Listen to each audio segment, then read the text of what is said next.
you go into a panic, which he said he did, the first thing you think of is call an ambulance. And with him choosing the alternative of getting rid of her, something else happened. I believe it was possible date rape, drug used, and a possible rape and murder. With me here on the set tonight, Natalee's mother, Beth Holloway, is joining us live, and she is taking your calls. I want to go out to Jossy Mansur, Managing Director of Diario magazine there in Aruba. Jossy, welcome. At this juncture, after the people of Aruba have seen Joran van der Sloot confession, as far as I see it, and more, the Dutch version was much more in-depth than what we saw here in America. What is their response? Well, over here they find that he is guilty. Most of the people we've consulted, most of the people that have called us as a reaction, find that he was very articulate, that he didn't seem to be under any kind of drug influence, that he was talking freely, that he collected his thoughts, so much so that he could describe in detail what happened when he was with Natalee and Natalee died in his arms, and that he called a friend and threw her in the ocean. The people of Aruba now are very, very irritated with this character, so much so that the Minister of Justice today declared him persona non grata in Aruba. Persona non grata in Aruba. With me, Natalee's mother, Beth, is with us. Natalee had no history of epilepsy whatsoever, but you mentioned the possibility of GHB, gamma hydroxybutyrate, date rape drug. Why? Well, I'm not really sure what all it can cause, but when I think about that, if a young woman has no medical history of any significance, nothing, there is nothing marked in Natalee's history of any medical issues, why would she all of a sudden go into convulsions or seizures? And I felt as if it had to have been attributed to a date rape drug. So you actually believe she had convulsions? You actually believe Joran van der Sloot on that? The only reason why, we go back to the very beginning. Why would we ask that question within 48 hours of her disappearance? Patrick was asking him, how can you be so sure that Natalee was dead? And then he said, well, I wasn't. She was just not moving anymore. She wasn't ticking anymore. And so I thought she must be dead. And then he dumped her into the ocean. And yeah, that's really shocking.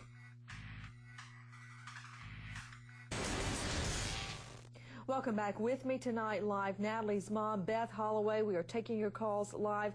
Beth, I know the Dutch version of Joran van der Sloot's confession was much more in-depth. Is it true, because I haven't seen it, that he said he was afraid for her body to be found because his semen would be on and about her body? Yes. Yes. He does disclose that to Patrick during his call. Yes. When you saw this and you heard him refer to her as a bitch and a whore, what was your response? God, I mean, Nancy, it's just, when I hear Joran talking about her like that, my gosh, he just, you know, first you want to come through the TV and I want to kill him. I mean, and peel his skin off his face. And I think of the utter disregard he had for Natalee, and look what he's done to from his friends. Look what he's done to a country. Look what he's done to everyone. And when I hear Jossy Mansur speaking, I'm thinking, God, look at the hell he's dragged us all through. Look at the hell he's dragged from Jossy through to all of us. I mean, he's just totally dragged us all through hell with him, this Joran van der Sloot. It's just despicable what he has done. It's a sad form of the human existence, if you ask me. Joran is. Do you really believe a perfectly healthy young girl, Natalee Holloway, with no history of drug use, no history that she had used drugs that night, no history of epilepsy, would go out on a beach and suddenly go into convulsions and die? I agree with you. That's very hard to believe. Young people just don't die from drinking too much, so it's hard to believe. But I don't have any evidence on anything else. Patrick asked him that, was there any foam out of the mouth, and he denied it. No, he said, I didn't see it. Why is Joran van der Sloot still walking around? That's what I don't understand. With me, Natalee's mother, Beth Holloway. Beth, you also were privy to many of the prosecution files. I seem to recall one evening after being with you that you mentioned to me Joran Vandersloot gave an accurate description of Natalee's underwear. Yes. Yes, he did. You're positive? Absolutely, yes. Okay, out to the lawyers. Randy Carmel, Richard Herman, Ann Bremner. Ann Bremner, you've got a guy that says, I hope they don't find her body because my semen will be in, on, and about the body. You've got him describing her underwear, and he's accurate according to her mother. This is not just caressing on the beach. Now he says she died of a convulsion and he disposed of her body. Well, Nancy, either this is another iteration of statements he's given before, which there have been scores of different statements, or in terms of the confession and proving this case, remember John Mark Carr, I killed John Bonet, coming home with the shrimp and the champagne. And in fact, he didn't. They tried every which way to show that he did it, but in this case, there is no corpus delicti, but the big no difference, evidence. And I appreciate that. Thank you. Yes. Randy Carmel, the difference is that Joran Vandersloot was seen by witnesses with her, the last known person to be with her when she was alive. He confesses that he had sex with her. I can't imagine that that was voluntary. And then disposes of the body. Now, if it had been an innocent death, an accidental death, why not call 911, Randy? He didn't do anything right. This guy did everything he could to cover up this crime, and he's lying on top of lying on top of lying. This guy could have called 911. He chose not to. But why, Richard Herman? If you didn't do anything illicit, why not call the authorities?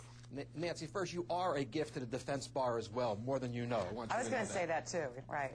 And Ms. Holloway, my sympathies go out to you. I don't know how you've endured all this time. But you want a conviction here. You want to convict this guy because you think he did it. All the theories we're talking tonight are all speculation. This tape is garbage. You know, if that Aruba judge thought that this tape was viable, they would have arrested him immediately. There's no corroboration to the tapes. No, Nancy. I don't, Richard. They have bungled the case from day one. They have, but I the don't give them credit to do anything correctly. I agree with you, but the guy that supposedly took her out on the boat doesn't exist, and he wasn't in Aruba the whole year, and the payphone didn't work. It only made international calls. There's so many factual inaccuracies to what he says. The tape is not two. You named two. The tape is not reliable. It's all speculation. Richard. Okay. Thank you, Richard and Randy. Out to the lines. Holly in West Virginia. Hi, Holly.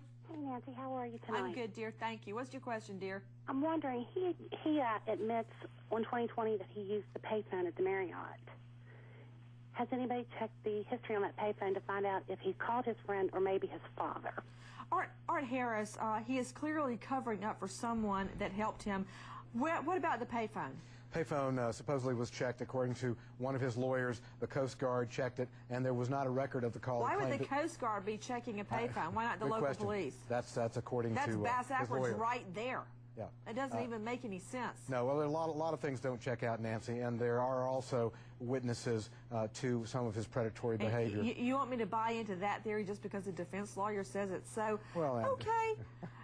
Why the Coast Guard would be dragged into checking a payphone on Aruba Island, that doesn't even make any sense. To Damon in California. Hi, Damon. Hey, Nancy, I love your show. Thank you, dear. What's your question? My question is, even if this case goes to court, will his confession be admissible even though he was high? Oh, Damon, you don't have a big fat doobie on you right now, do you, Damon? Because let me tell you, voluntary intoxication, drugs or alcohol, no defense, and the fact that he was not speaking to police or to investigators, he's not protected by the Constitution, either in America or there in Aruba or the Netherlands. It doesn't protect you from blabbing to journalists or undercover journalists. So it will, repeat, will come into evidence in its entirety. To John in California. Hi, John. Hi, Nancy. How you doing? I'm good, dear. What's your question? I was just wondering, who's the friend that he's talking about that had the boat? I mean, did they ever question him, or did they ever get any information, or what's the deal on that? You're talking about Dari? Yeah. Okay, yes, they have spoken to one Dari that was a friend of Joran Vandersloot's, who was not even on Aruba at the time of Natalee's disappearance. There's his photo. He's come forward voluntarily. According to Peter De Vries, who masterminded this whole scheme, there is another Dari. However, many people believe that Vandersloot could be covering up for someone else, someone very close to him, someone whose name he'll never give up.